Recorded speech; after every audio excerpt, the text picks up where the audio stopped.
She sold my house while I was on a business trip, then disappeared with the money. My name is Jonathan Baker, but most people call me John. I'm 52 years old, and I've worked hard for most of my adult life, most recently as a regional sales manager for a major industrial equipment company. The job requires a lot of traveling, sometimes for weeks at a time, a routine that my experience in the Marine Corps as a young man may have helped me adapt to. But no matter how busy I get, my home in Austin, Texas, is the safe haven, the culmination of years of hard work, where my wife Sarah and I have shared our lives for the past 2 decades.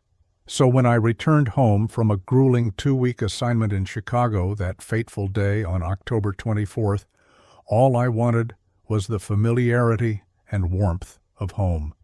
I could not have imagined that, just a few short minutes after setting foot on my street, that peaceful feeling was about to shatter into pieces. The flight from Chicago to Austin took nearly 3 hours, but it felt much longer. It was October 24th, a Thursday, and I had just finished a 2-week business trip.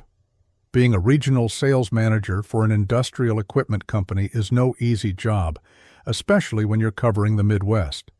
I was tired, my shirt collar sticky with sweat, in the unseasonably hot Texas heat of late October, and all I wanted to do was go home, drop off my briefcase, and maybe have a cold beer before seeing what my wife Sarah had cooked for dinner.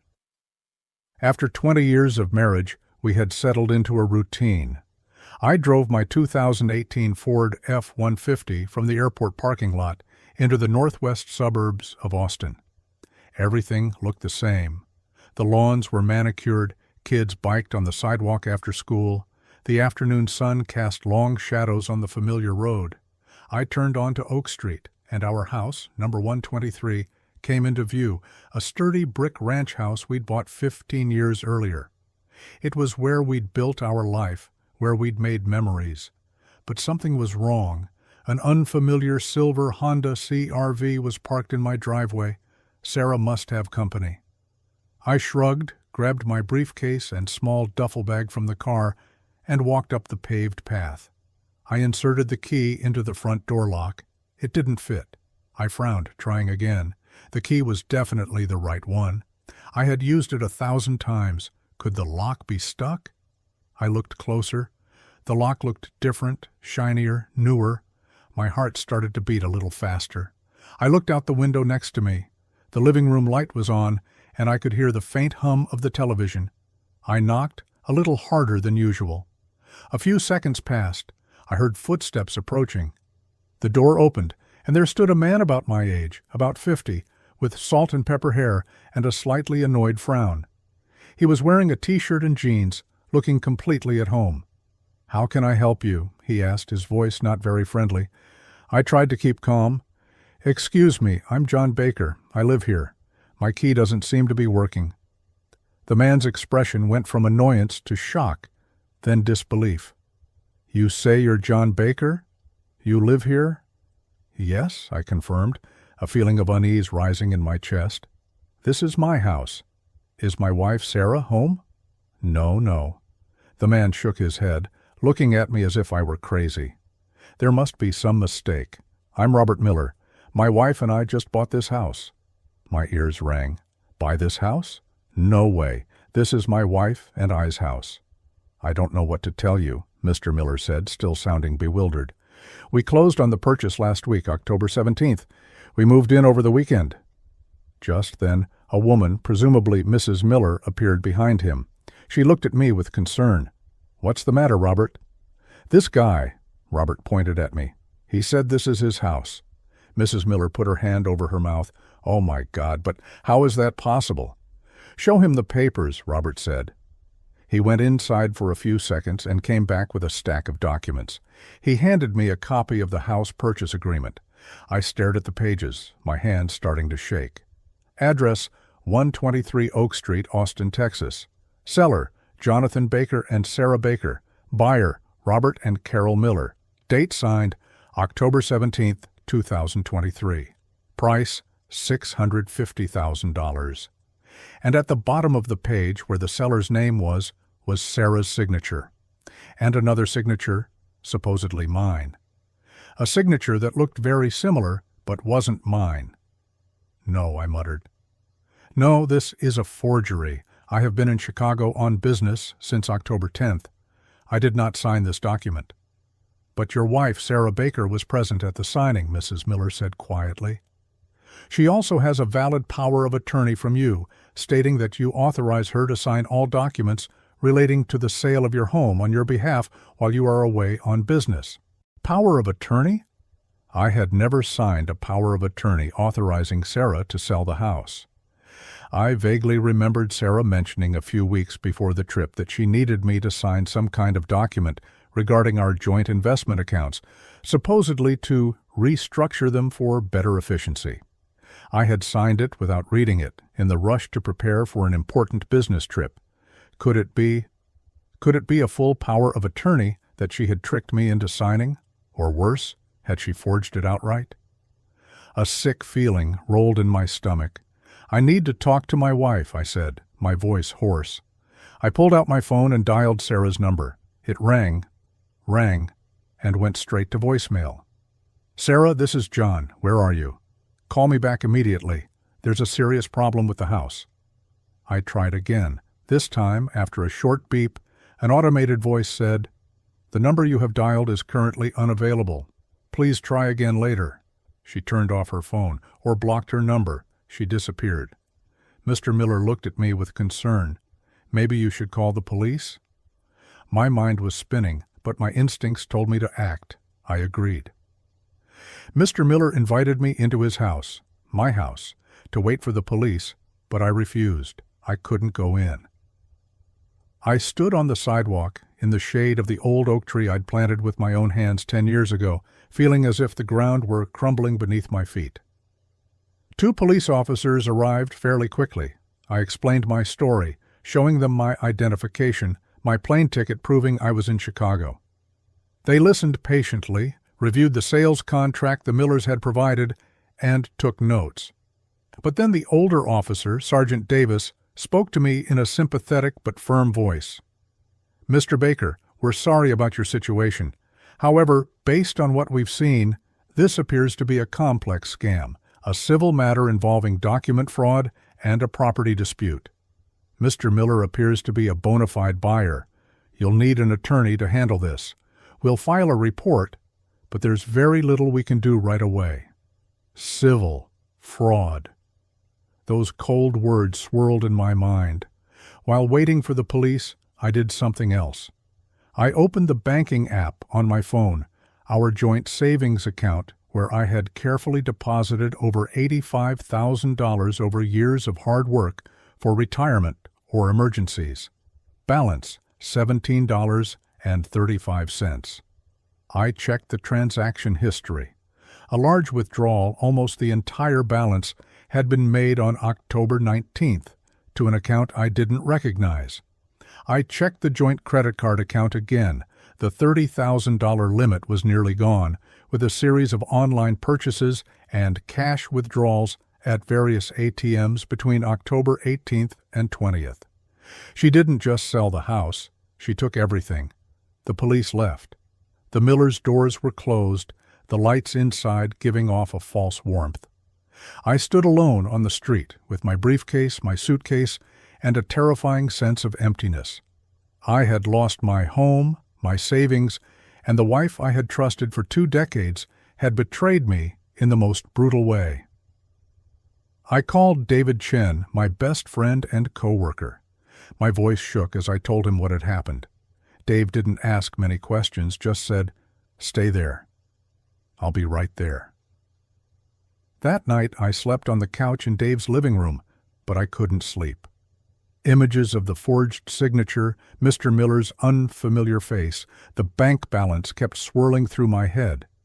The initial shock gave way to something else, a cold anger, a steely determination that was building from the ashes of my life. Sarah might have thought she had me down. She was wrong. The next morning, October 25th, I took action. The first step was to find a lawyer. Dave introduced me to Evelyn Reed, a prominent Austin attorney who specialized in real estate disputes and financial fraud. Her office was downtown and looked professional and efficient. Ms. Reed, a woman in her 60s with short silver hair and a keen gaze, listened attentively to my story, without interrupting, occasionally making notes on a yellow pad. When I finished, she looked straight at me. "Mr. Baker, this is an extremely serious and complicated situation," she said in a calm but firm voice. "We have several fronts to fight simultaneously. First, proving that the power of attorney and the signatures on the sale contract are forged. Second, settling the ownership of the house with the Millers, who may be considered bona fide buyers, which complicates the recovery of the house. Third, tracking down Sarah and the stolen money. Fourth, filing criminal and civil lawsuits against Sarah." She explained the steps to take.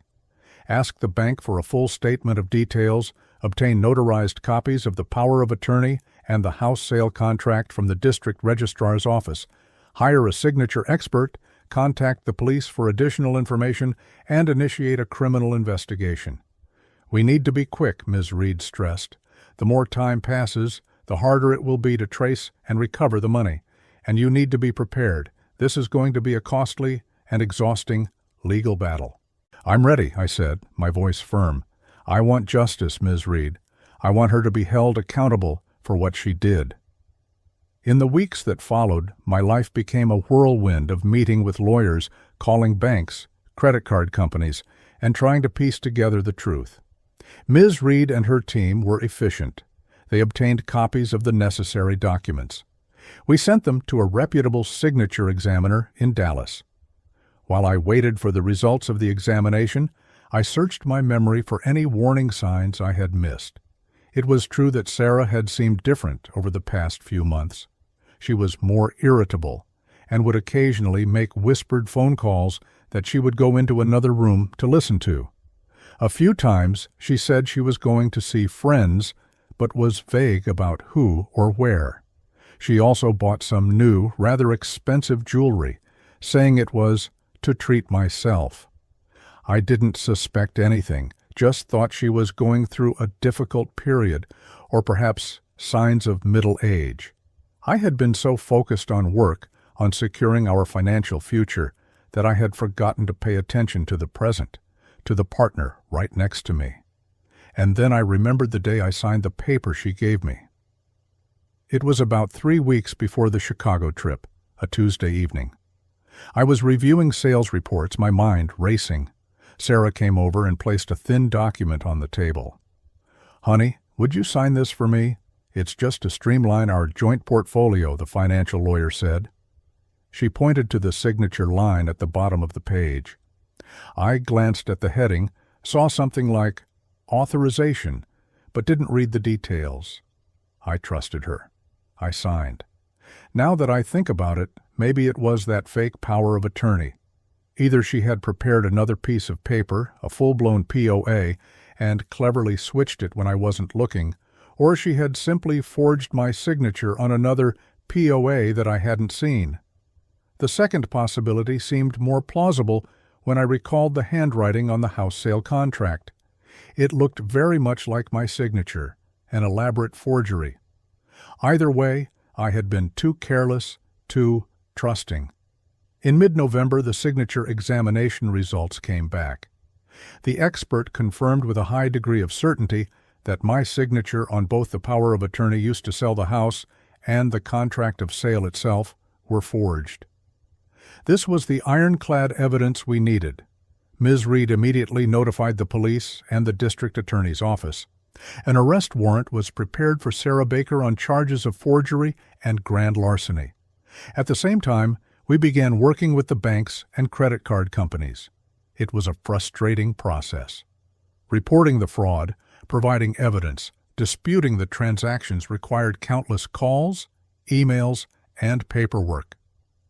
I was successful in reversing some of the credit card charges, about $15,000, but the $85,000 in savings and the $650,000 in cash from the sale of the house were still missing. The banks confirmed that the money had been moved through several layers of accounts, some overseas, before disappearing completely. It was clear that Sarah had planned it very carefully. But was she working alone? I don't think so. Such complex document forgery, real estate sales, and money laundering seemed beyond the capabilities of Sarah, whom I knew as a part-time administrative assistant. The Austin police, despite having an arrest warrant, acknowledged that they had limited resources to track down an international fugitive. They had notified the FBI and Interpol, but there were no guarantees. I couldn't just wait. I had to find her. In early November, on Ms. Reed's advice, I decided to hire a private investigator. Marcus Jones was a middle-aged, stoic, quiet man who had worked for the DEA before opening his own practice. He made no promises, only that he would do his best. It wasn't cheap, $200 an hour plus expenses, but I had no choice. Jones began his work systematically. He scanned passenger manifests for international flights departing from Texas and neighboring states around the time Sarah disappeared. He analyzed small financial transactions before the big withdrawal, trying to find anomalies. He used digital tracking tools I didn't understand, searching the dark web for clues. A few weeks passed in silence. I tried to maintain a normal life. I went to work, tried to focus on work despite my constant anxiety. I moved from Dave's house to a small rental apartment on the east side of town. I started exercising again, running every morning, trying to release the stress and anger that was building up. Then, one day, in early December, Jones called me. "Mr. Baker, I have a new name," he said, straight to the point. No unnecessary greetings. Alex Vance, about 50 years old.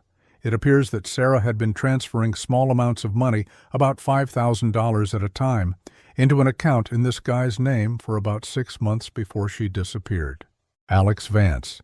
The name was completely unfamiliar to me, Jones continued. I dug deeper. Vance had an interesting record. A few arrests for small-scale fraud, mostly for cheating older women out of money, but never a long prison sentence. Smart, suave, and apparently he met Sarah about a year ago at a charity event she was attending. There was evidence of frequent calls between them on a payphone and some encrypted emails. Another piece of the puzzle fell into place. Sarah wasn't acting alone. She had an accomplice, a professional con man, Alex Vance. He probably saw an opportunity in Sarah, a woman who was probably bored or dissatisfied with her life, with access to her husband's considerable wealth. He manipulated her, painted a vision of a new life of wealth, and plotted with her to betray me. The whispered calls, the secret getaways, the expensive items, all of it made sense now. Alex Vance's presence made me even more angry, but it also clarified the target. Now I wasn't just after Sarah, but both of them. Jones believed they had run away together. Based on some of the last cryptocurrency transactions he had tracked and other clues, Jones suspected they were somewhere in Central America or the Caribbean, countries with lax extradition laws and easy ways to hide assets. Belize stood out as a leading possibility. The information about Vance also helped to strengthen the criminal case. Ms. Reed updated the district attorney's office, and a second arrest warrant was issued for Alex Vance as an accomplice. My case now had more weight. The initial shock and pain had subsided, replaced by a cold focus. I no longer felt like a victim. I was on a hunt. Every decision I made was geared toward the ultimate goal, bringing Sarah and Vance to justice and recovering what was mine. Perhaps my years in the Marine Corps as a young man had taught me to face adversity and never give up. I gave Ms. Reed full authority to handle the legal issues. She filed a formal civil suit for damages against both Sarah and Vance. She also worked closely with the federal agencies to get the international wanted posters posted on the Interpol system. As for the house, after intense negotiations with the Millers' attorneys, we came to a tentative agreement. They would continue to live there while the criminal case was resolved, and the final ownership would be decided by the courts based on the outcome of the fraud. I knew I could win the case to get the house back, but I also knew that the Millers were innocent victims in this matter. I continued to work with Marcus Jones. The cost of the international investigation was mounting. I had to withdraw some of my retirement funds to cover it, a painful but necessary decision. Jones used his network of contacts in Central America, tracking suspicious financial transactions, analyzing travel and immigration data. It was meticulous and time-consuming work. January passed, then February. My hopes began to waver. Maybe they had disappeared altogether, living under an assumed name somewhere far away, but Jones persisted. "They're going to make mistakes," he said in a phone call. "Guys like Vance are always overconfident. They're going to slip up somewhere." And then, in the third week of February, Jones called back. There was a rare hint of excitement in his voice. "I think we found them, Mr. Baker. Belize, a little beach town called Placencia. A local source of Jones's, a small bar owner, reported on a newly arrived American couple, about Sarah and Vance's age, living quite lavishly in a rented beach house. The man, who introduced himself as Rick, closely matched the photo Jones had provided of Vance. The woman with him, Sandra, matched Sarah's description. Crucially, this Rick had made a mistake. He used a secondary credit card linked to one of his old Shell accounts to pay for an expensive dinner at a nearby luxury resort. The transaction raised a red flag in Jones's tracking system. "I need to confirm," Jones said.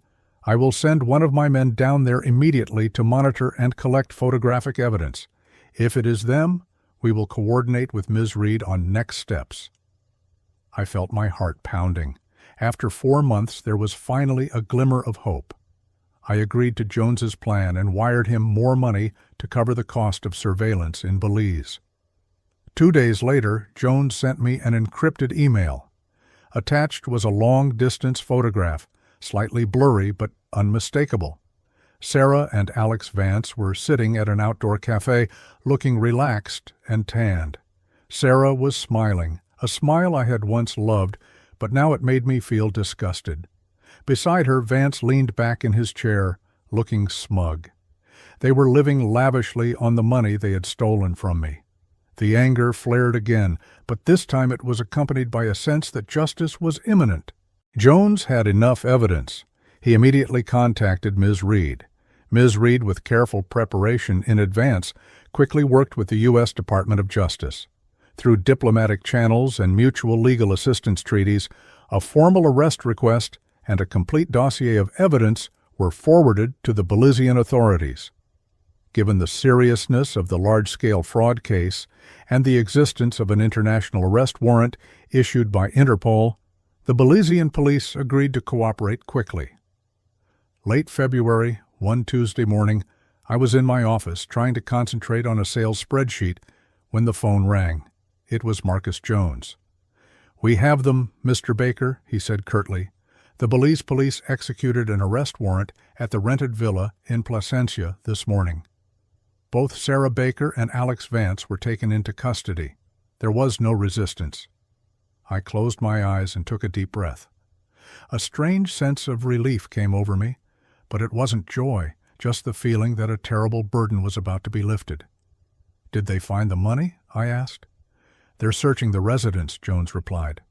"Preliminary reports indicate there was a significant amount of cash, approximately $50,000, along with some fake identification and electronic devices.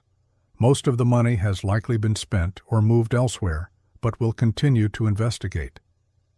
The extradition process took nearly 2 months. Sarah and Vance attempted to fight their return to the United States through legal proceedings in Belize, but their efforts ultimately failed. They were extradited to Austin, Texas, in late April to face criminal charges in Travis County District Court. The trial took place in July. Ms. Reed represented my interests as a victim. The district attorney's office built a solid case. The evidence was overwhelming. My testimony, the forgery report, bank statements detailing the fraudulent transactions, surveillance and arrest evidence from Detective Jones and the Belize police, and the testimony of the Miller family. Alex Vance, faced with the evidence and his criminal record, opted for a plea deal in exchange for a slightly lighter sentence and agreed to testify against Sarah. Sarah, perhaps realizing the hopelessness of the situation, eventually decided to plead guilty to forgery, fraud, and theft of property. On the day of the sentencing, I appeared in court. I had prepared a victim statement.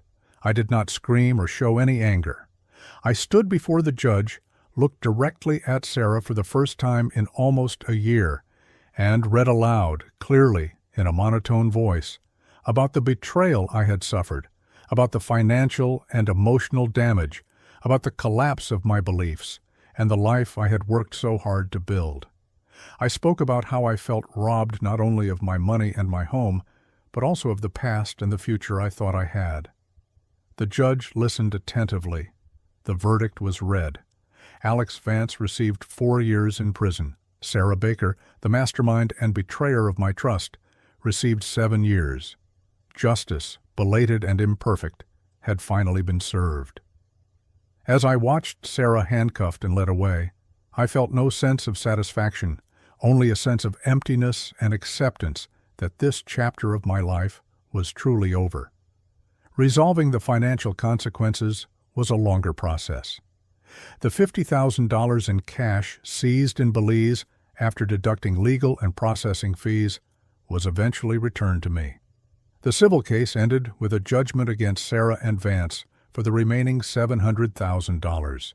However, Ms. Reed warned me that the chances of recovering that money were slim, as they had virtually no assets and faced years in prison.